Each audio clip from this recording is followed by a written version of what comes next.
कि कानून का खौफ नहीं है वहां हरियाणा में, कानून और पुलिस का खौफ नहीं है। यहां तो स्थिति ऐसी थी कि पुलिस अपने को बचाए या जनता को बचाए, वो तो खुद थाने पर हमला हो गया वहां। यहाँ पे पुलिस प्रवचन करने के लिए नहीं है, पुलिस एक्शन लेने के लिए होती है।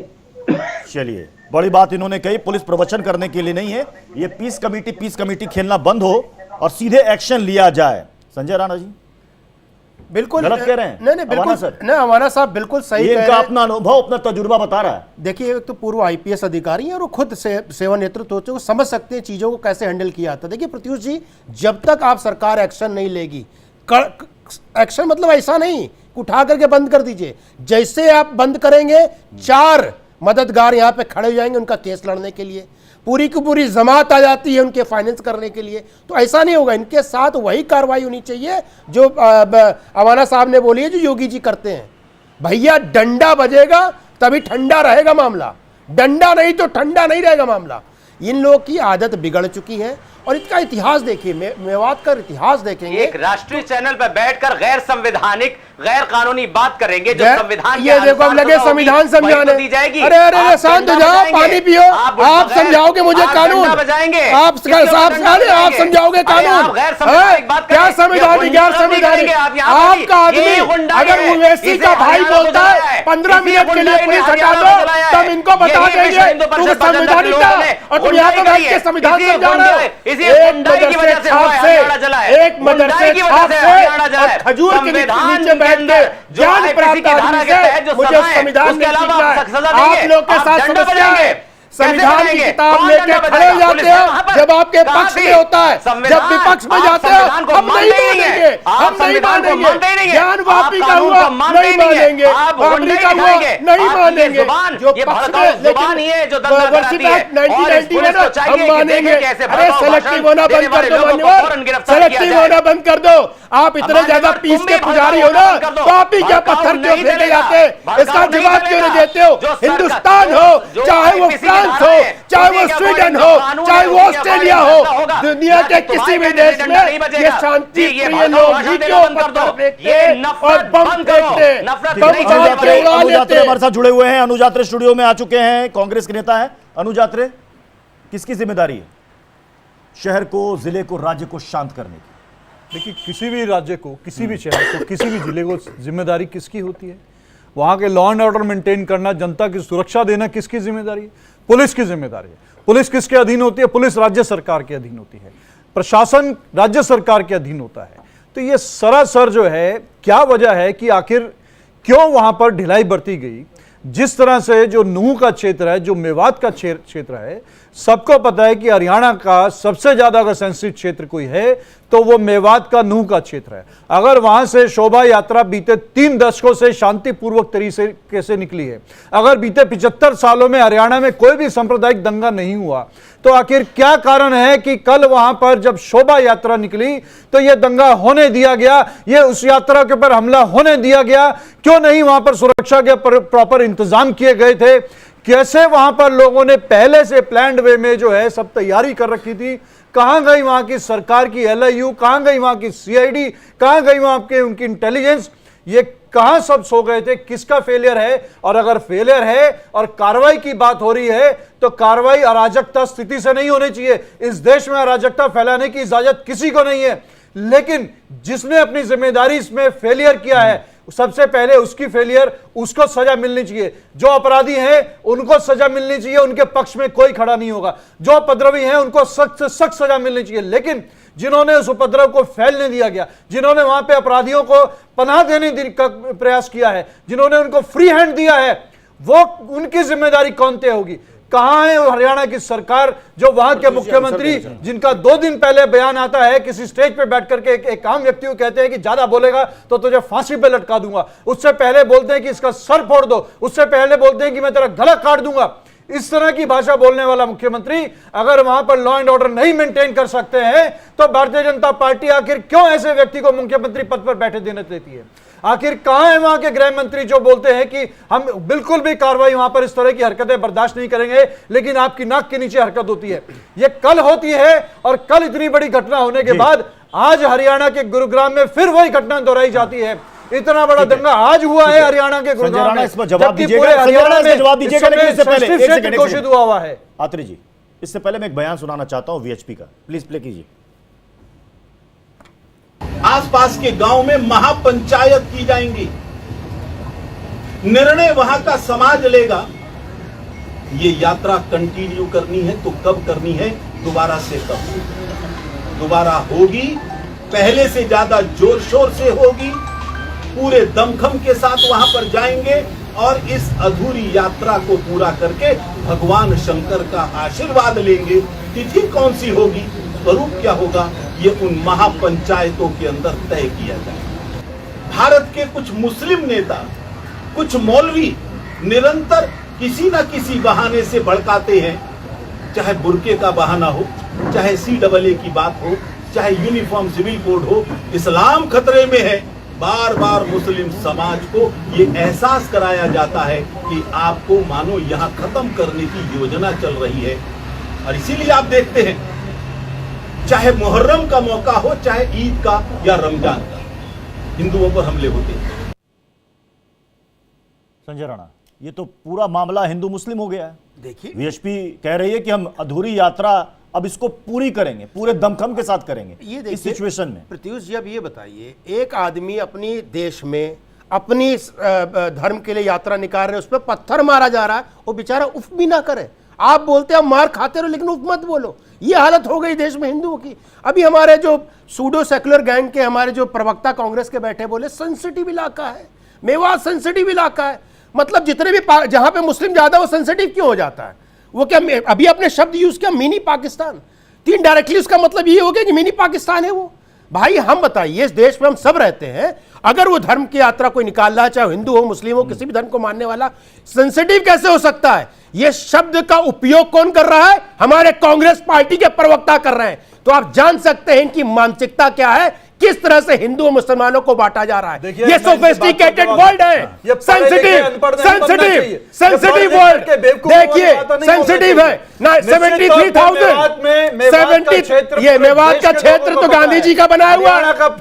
हरियाणा जो पहले पंजाब हुआ करता था, वहां के सारे, चाहे वो पानीपत हो, सोनीपत हो, लुधियाना हो, जलंधर से जब बंटवारा हुआ था, भगाया जा रहा था। और गांधी जी आए थे, बोले मत जाओ, सरकार है, यहाँ पे रहो, हम आपकी रक्षा करेंगे। बिल्कुल सही किया। वहां पर रक्षा कौन कर रहा है?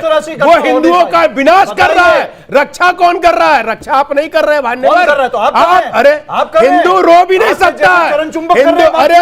अरे हिंदू रो भी नहीं पा रहा। आप बोले सेंसिटिव इलाका है, मुसलमान रहते हैं वहां पर, रथ यात्रा मत निकालो, शोभा यात्रा मत निकालो। अरे देश में 1947 के बाद 18 ऐसे दंगे हुए हैं जिसमें 5,000 से ज्यादा लोग मरे। वो कांग्रेस का रजीम था। आप भूल जाते हो, दंगा कराने के लिए वर्ल्ड फेमस अगर किसी को अवार्ड दिया जाए तो माननीय कांग्रेस पार्टी को देना चाहिए और किसी पार्टी को नहीं देना चाहिए। अरे 1847 से लेकर के मैं जैसे पढ़े लिखे 94 तक की बात कर रहा हूँ, 2014 तक की बात नहीं कर रहा हूँ। 18 बड़े दंगे 2004 से 14 के बीच में डॉक्टर मनमोहन सिंह की सरकार में मनमोहन सिंह हुए। अरे आप बताइए, अरे भैया बॉम्बे का बम अटैक क्या हुआ था? राजीव जी में क्या हुआ था? नरसिम्हा राव जी की सरकार को क्या हुआ था? नरसिम्हा राव के जमाने में क्या हुआ था? बाबरी मस्जिद। तो आप बताइए किसके जमाने में क्या हुआ था? मणिपुर चल रहा है, हरियाणा चल रहा है, बंगाल में दंगे हो रहे हैं, बिहार में दंगे हो रहे हैं, उत्तर प्रदेश में दंगे हो रहे हैं, आप आंसू बनाने लगे, दंगे हो रहे हैं, जहां इनकी सरकार खड़ा है, राष्ट्र में दंगे हो रहे हैं, दो चीजें देखती है, कोई नहीं चल रहा है। आपको चीखना नहीं, कितने सेलेक्टिव हो जाते हैं, चिल्लाने से काम नहीं होगा। सेलेक्टिव हो जाते हैं। आपको हिंदुओं हरियाणा में लॉ एंड ऑर्डर की क्या स्थिति है पूरा देश देख रहा है। बड़ी बड़ी बातें और प्रवचन, एक सेकंड, बड़ी बड़ी बातें और प्रवचन करने से कुछ नहीं होता है, लोग देख रहे हैं। और हमने यहां पर आज बीजेपी के प्रवक्ता को बोला था कि प्लीज इस डिबेट को ज्वाइन कीजिए। हम अभी भी कह रहे हैं आइए हमें ज्वाइन कीजिए। हमने जेजेपी को भी कहा है आइए हमें ज्वाइन कीजिए। भाई मेरा काम है सवाल पूछना, मैं तो पूछूंगा और डंके की चोट पर पूछूंगा और पूछता रहूंगा। आप अपने प्रवक्ता को भेजिए या ना भेजिए। अगर कहीं कोई गलती है, खामी है, तो मैं डंके की चोट पर बिना डरे आपके सामने सवाल पूछूंगा और पूछता रहूंगा। अभी कुछ मिनट और बाकी है डिबेट खत्म होने में। मैं उम्मीद करता हूं बीजेपी और जेजेपी हमें ज्वाइन करे। उससे पहले एक बयान आत्रे साहब आपको मैं सुनाता हूं, जरा इस शख्स को पहचानिएगा ये कौन है। मोनू मानेसर का वो वीडियो प्लीज प्ले करें। जय श्री राम। मैं आपका भाई मोनू मानेसर, बजरंग दल प्रांत गोरक्षा प्रमुख, बजरंग दल हरियाणा से। सभी भाइयों को बड़ी खुशी के साथ बताया जा रहा है 31/7/2023 दिन सोमवार को मेवात ब्रज मंडल यात्रा है। सभी भाई बढ़ चढ़कर हिस्सा ले और बढ़ चढ़कर मेवात के सभी मंदिरों में जाएं। आत्रे साहब, राजस्थान पुलिस 5 महीने से इसे खोज ही रही है, ढूंढ रही है आपकी राजस्थान पुलिस। देखिए, राजस्थान पुलिस अकेले नहीं ढूंढ रही है, इस देश की कई राज्यों की पुलिस उसको मैंने कहा ना, हरियाणा सरकार से एक नहीं, इस वक्त 1000 सवाल पूछे जाएंगे।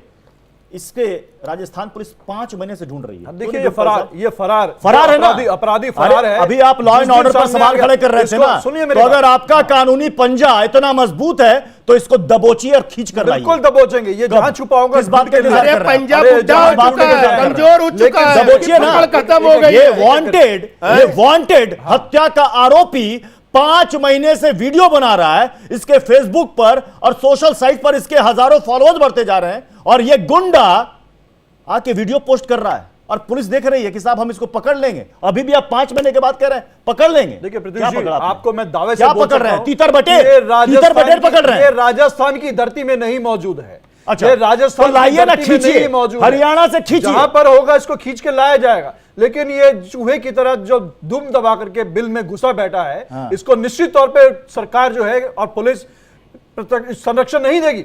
राजस्थान की सरकार संरक्षण नहीं देगी।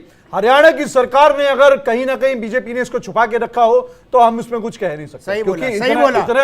आज इसने इसने जो वीडियो डाली थी, किसको फॉलो इस करते हैं? वीडियो में इसने हम सरेआम बोला था कि हम मैं पकड़ के लाएंगे, हम सजा दिलाएंगे। वो उसी पार्टी के तो नेता इस तरह हैं। की चर्चा नहीं होगी। गहलोत साहब उसी पार्टी के आप नेता इनसे हैं, कहलवाइए, उसी मैं उसके तरह बाद से उसी इनसे तरह से बुलवाइए, पकड़ मैं के उसके बाद लाएंगे। बोलूंगा। देखिए, अब सच्चाई बोलिए यहाँ तो भागने लगते हैं। मछली बाजार में नहीं है, नहीं, डिबेट से भागने लगते हैं। एक-एक करके, सत्ता पे भागने लगेंगे। एक-एक करके बात करें, मछली बाजार में नहीं बैठे। आप अपने समय में बोलिएगा, मेरे को बोलने दीजिए।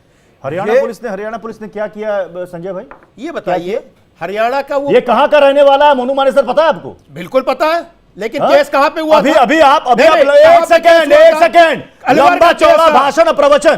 अभी आप कह रहे हैं बुलडोजर एक्शन, कहां का रहने वाला है साहब? ये बताइए, कहां का रहने वाला है? चला क्या मोनू मानेसर के घर पर बुलडोजर चला? कोई मुस्लिम चलाया आपने, नहीं चलाया? और उत्तर प्रदेश की पुलिस अगर कार्रवाई नहीं करती है, उस पर क्राइम अगर उत्तर प्रदेश में लिखा है तो उसका फेलियर उत्तर प्रदेश पुलिस की है, दिल्ली पुलिस की नहीं है। मैं एग्जाम्पल दे रहा हूं। अगर मोनू मानेसर पे केस हरियाणा राजस्थान में है तो राजस्थान की एटीएस पकड़ती क्यों नहीं है?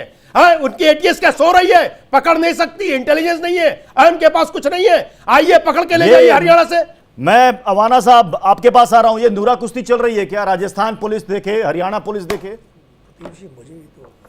आ रहा हूं परवेश जी, आपके पास भी आ रहा हूं, घबराइए नहीं। बहुत अफसोस की बात है, पुलिस होती है और क्रिमिनल प्रोसीजर कोड के हिसाब से हिंदुस्तान में कहीं भी हो जी, उसको उतने ही अधिकार हैं कि वो अपने मुलजिम को कहीं से भी पकड़ के ले आए। बिल्कुल, उसको कोई इजाजत की आवश्यकता नहीं है। क्रिमिनल प्रोसीजर कोड पूरे हिंदुस्तान के लिए एक है। दूसरी बात मैं बताऊं कि इनको सोशल नेटवर्क के ऊपर लोगों को चिन्हित करना चाहिए, बिना किसी रिलीजन एफिलिएशन के। जिसने भी इंस्टिगेट किया है, जिसने भी वहां जाके इनको, क्योंकि बाहर से लोग भी आए, ऐसा नहीं है कि सोशल उससे ही हुआ है। मैंने जैसे पहले जिक्र किया, बाहर से भी लोग आए। शुरुआत एक आदमी करता है, बाद में दूसरे ज्वाइन कर लेते हैं। तो जो इग्नाइट करता है उसको आइडेंटिफाई करना चाहिए। उसके पीछे जो लोग बैठे हैं, जो सामने नहीं आते, उनको आइडेंटिफाइड करें कहां से ये सब कुछ हुआ, और पूरी जड़ में जाके और इसको निकालना चाहिए। अगर वो आज नहीं पेनलाइज होंगे तो वो कभी न्यूट्रलाइज नहीं होंगे, वो हमेशा ये दिक्कत करते रहेंगे।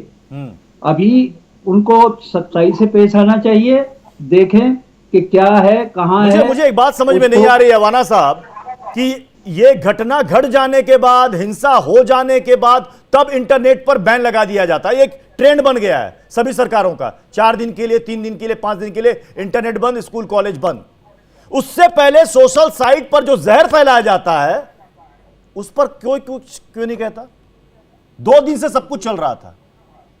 देखिए, उससे पहले तो बहुत लोगों को नहीं पता। इस तरह के अगर आप देखें सोशल मीडिया के ऊपर, यूट्यूब के ऊपर बहुत सारा मटेरियल बहुत सारी जगह मिल जाएगा आज भी, पर कहीं पे इसका एक्शन हुआ और इतना भयावह हुआ, वो चीज असेसमेंट की होती है। जी परवेश जी, जरा अतीक भाई को भी लाइएगा स्क्रीन पर, परवेश जी को रखिएगा। परवेश जी, वीएचपी अधूरी यात्रा पूरी करेगी? जो इस वक्त तनाव है, धारा 144 कई शहरों में लगी हुई है, इसके बावजूद आप लोग निकालेंगे यात्रा? नहीं, आपने शायद स्टेटमेंट नहीं सुना। अच्छा। सुरेंद्र जी ने ये कहा कि हम वहाँ के लोगों से बातचीत करके उस यात्रा को शुरू करेंगे। उसका समय कब होगा, कैसे होगा, क्या स्वरूप होगा, वो लोग तय करेंगे। विश्व हिंदू परिषद या पूरा संघ परिवार समाज का संगठन है, समाज की सहमति से चीजें करता है। एक चीज, ये एक अंतर है। हम कोई खुद तय नहीं करते, समाज तय करता है। यात्रा कई वर्षों से, वहाँ कई दशकों से चली आ रही है। अब ये ऐसी परंपरा नहीं, यानी कि जो माहौल बिगड़ा है उसको और बिगाड़ेंगे। अतीक साहब सुनिए, महापंचायत। अरे अतीक साहब, अरे भाई तरीका सीखिए यार, आपको सलीका नहीं है। आप चुप हो जाइए, पहले मैं बोल लूं फिर आप बोलिए। पहले आप नहीं, अतीक भाई बाद में बोलिए। अतीक जी काफी देर से खामोशी से ये पूरी बहस को सुन रहे थे। अब इनकी बारी है, परवेश जी की बारी है, बोलिए परवेश जी। हम हमेशा डिबेट का एक सलीका है, जब हमारा मौका है हम बोले, जब आपका मौका है आप बोले। ठीक है, हम ये कह रहे हैं कि एक परंपरा लंबे समय से बनी चली आ रही है, एक यात्रा निकलती है, वो हिंदू समाज में एक शौर्य पैदा करती है। मेवात का जो इलाका है, उस मेवात का इलाका आज की समस्या नहीं है। कभी वहां पर किसी हिंदू लड़के की चोटी काट दी जाती है, वो चाय की पत्ती लेने गया दुकान पर। कभी एक महिला को उठा लिया जाता है, उठाकर उसका रेप कर दिया जाता है, लोग प्रतिकार करते हैं तो उसमें विरोध होता है। कभी एक हमारे प्रतापगढ़ का एक पंडित वहाँ पुजारी है, वो बेचारे को दौड़ाया जाता है, 2 किलोमीटर तक दौड़कर वो किसी तरह थाने में जाकर अपनी जान बचाता है। ऐसी बहुत सारी घटनाएं मेवात के अंदर निकल करके हमें देखने में मिलती हैं। इसलिए हम कह रहे हैं कि वहाँ पर सरकार को सिक्योरिटी लगानी चाहिए, स्पेशल सिक्योरिटी वहाँ लगानी चाहिए, जिससे कि वहाँ पर एक संतुलन बन सके। ठीक है, एक चीज़। दूसरी चीज़, यात्राएं कहाँ हम रोकेंगे भाई, कहाँ बंद कर देंगे? कल के आप बिहार में कहेंगे साहब रामनवमी की यात्रा मत निकालिए, कभी आप बंगाल में कह देंगे साहब दुर्गा पूजा मत करिए, कभी आप केरला में कह देंगे साहब इसकी यात्रा मत निकालिए। हम कहाँ रोकेंगे? अरे भैया, ये देश जो है बहुसंख्यक हिंदू समाज का देश है, और हम कहते हैं कि मुसलमान हमारे भाई हैं, वो हमारे ही हैं, हमारे ही अंश के हैं। उन्होंने एक अपनी पूजा करने की पद्धति केवल बदल लेने से वो हमसे अलग नहीं हो जाते। आप अपनी पूजा पद्धति को अपने तरीके से करिए। क्या कभी सुना कहीं पर जुलूस निकल रहा हो मुहर्रम का और वहां पर किसी हिंदू समाज के व्यक्ति ने पत्थर मारा हो? ये कभी भी सुनने में नहीं आएगा।